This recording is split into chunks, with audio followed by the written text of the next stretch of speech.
গান্ধারের ছাত্র না, যে বছর আমি ম্যাট্রিক পরীক্ষা দিচ্ছি, এসএসসি পরীক্ষা, তো আমার প্রথম পরীক্ষা শেষ করে মানে মনে হয় ইংলিশ ফার্স্ট পেপার ছিল, পরীক্ষা শেষ করেছে আমার বাসায় তখন কম্পিউটার ছিল, এটা 20 বছরের কথা। তো আমি পরীক্ষার হল থেকে এসে প্রথম এই গানটা শুনতাম, এই গানটা আমি প্রথম শুনলাম, আমি এই গানটা, এবং এই গানটা শুনে আমি নাচতাম অনেকক্ষণ, এবং এই স্মৃতিটা আমার মনে পড়তেছে।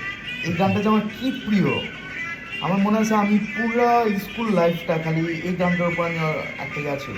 সবচেয়ে মজার এই গানটার একটা লাইন আমার সবচেয়ে প্রিয়, এটা এখনো আছে।